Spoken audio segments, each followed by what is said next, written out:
नमस्कार दोस्तों, मैं फिजा। स्वागत है आप सभी का 4PM न्यूज में। दोस्तों, महाराष्ट्र में आजकल एक ऐसा मुद्दा सुर्खियां बटोर रहा है जिसकी कल्पना करना आसान नहीं है। आप सभी को पता होगा कि आजकल महाराष्ट्र में मराठी भाषा को लेकर विवाद चल रहा है, जिसके बाद कई बड़े नेताओं ने अपनी प्रतिक्रिया सामने रखी है।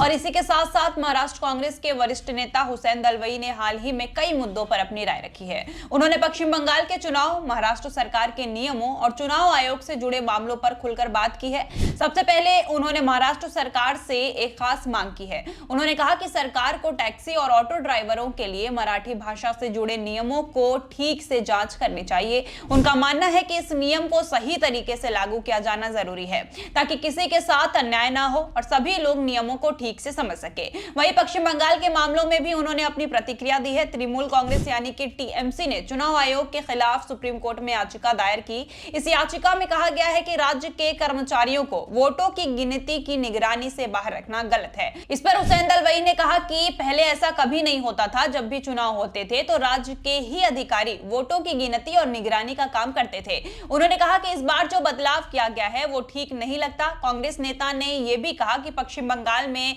केंद्रीय अधिकारियों की नियुक्ति को लेकर उन्हें शक है। उनके अनुसार ऐसा लगता है कि सरकार का इरादा कुछ गड़बड़ी करने का हो सकता है। उन्होंने इस पूरे मामले में पारदर्शिता बनाए रखने की जरूरत पर जोर दिया है। साथ ही हुसैन दलवाई ने पश्चिम बंगाल में हुए रीपोलिंग के मुद्दे पर भी विस्तार से अपनी बात रखी है। उन्होंने दक्षिण 24 परगना जिले के मगराहाट पश्चिम इलाके के 12 बूथों और डायमंड हार्बर के 4 बूथों पर दोबारा मतदान कराने के फैसले को सही बताया है। उन्होंने कहा कि अगर किसी भी जगह बूथ कैप्चरिंग जैसी घटना सामने आती है तो वहां दोबारा वोटिंग कराना बिल्कुल जरूरी है। उनके मुताबिक चुनाव प्रक्रिया को निष्पक्ष और पारदर्शी बनाए रखने के लिए यह कदम अहम माना जा रहा है। उन्होंने यह भी कहा कि वोटिंग के दौरान अगर किसी तरह की गड़बड़ी या दबाव की स्थिति बनती है तो चुनाव आयोग को तुरंत कार्रवाई करनी चाहिए और जरूरत पड़ने पर मतदान कराना चाहिए। हुसैन दलवाई ने आरोप लगाया कि बूथ कैप्चरिंग की घटनाएं कहीं ना कहीं केंद्र सरकार की व्यवस्था के कारण हो रही है। उनका कहना है कि जब चुनाव में केंद्रीय एजेंसियों और अधिकारियों की भूमिका बढ़ जाती है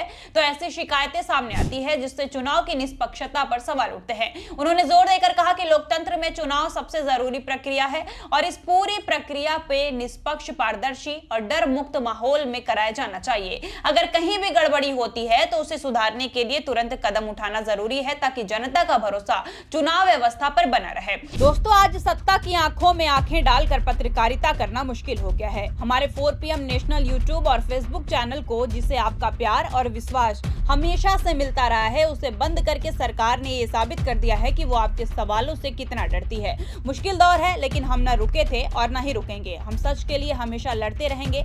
ऐसे में 4PM यूपी को ज्यादा से ज्यादा ज्वाइन करें और स्वतंत्र पत्रकारिता को जिंदा रखने के लिए जितना हो सके उतना हमारा आर्थिक सहयोग करें। आपके सहयोग से ये जंग हम जीत कर रहेंगे।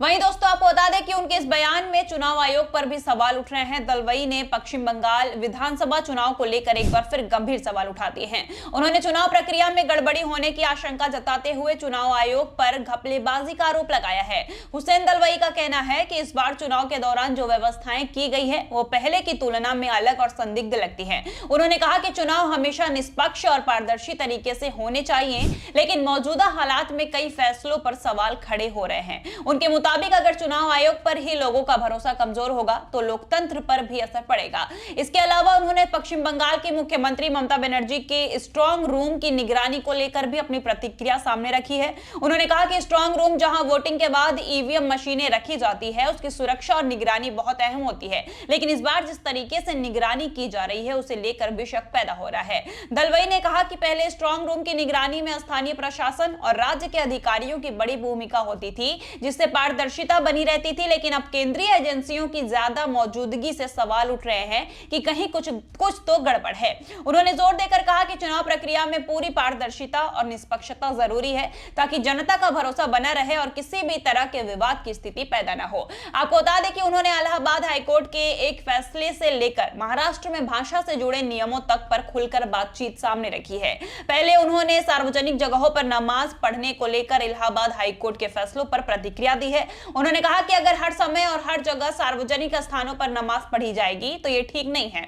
उन्होंने कोर्ट के इस फैसले को सही ठहराया और कहा कि सार्वजनिक जगहों का इस्तेमाल संतुलित तरीके से होना चाहिए ताकि किसी को परेशानी न हो। इसके अलावा उन्होंने महाराष्ट्र में ऑटो और टैक्सी ड्राइवरों के लिए मराठी भाषा को अनिवार्य करने करने के मुद्दे पर भी बात रखी है। उन्होंने कहा कि जब ड्राइवरों को लाइसेंस दिया जाता है तो उस समय यह जरूर जांचा गया होगा कि उन्हें मराठी भाषा आती है या फिर नहीं। ऐसे में बाद में लाइसेंस कैंसिल करने की बात उठाना सही नहीं लगता है। उन्होंने इस फैसले पर सवाल उठाते हुए कहा कि सरकार को इस मामले से साफ नीति अपनानी चाहिए।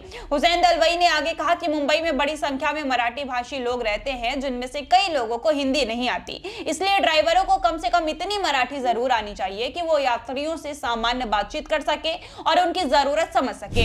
हालांकि उन्होंने मराठी भाषा को पढ़ने और लिखने की अनिवार्यता पर भी सवाल उठाए हैं। उनका कहना है कि आजकल कई मराठी परिवारों में भी अंग्रेजी का ज्यादा इस्तेमाल हो रहा है और मराठी माध्यम के स्कूल धीरे धीरे बंद हो गए हैं। इस मुद्दे पर कोई खास ध्यान नहीं दे रहा है, जो चिंता की बात है। कुल मिलाकर उन्होंने कहा कि भाषा के नियम बनाते समय व्यवहारिकता और लोगों की जरूरतों का ध्यान रखना जरूरी है ताकि किसी के साथ अन्याय ना हो और व्यवस्था सही तरीके से चल रही है। अब दोस्तों, इस पूरे मामले पर आपकी क्या राय है, हम जरूर जानना चाहेंगे। और जिस तरीके से महाराष्ट्र में मराठी भाषा को लेकर विवाद हुआ है उस पर आप क्या कहना चाहेंगे, हमें जरूर कमेंट करके बताइएगा। वीडियो अगर आपको पसंद आई हो तो लाइक और शेयर जरूर करें और अब तक आपने हमारे 4PM महाराष्ट्र चैनल को सब्सक्राइब ना किया हो तो प्लीज कर लीजिए और बने रहिए हमारे चैनल के साथ। तब तक के लिए धन्यवाद।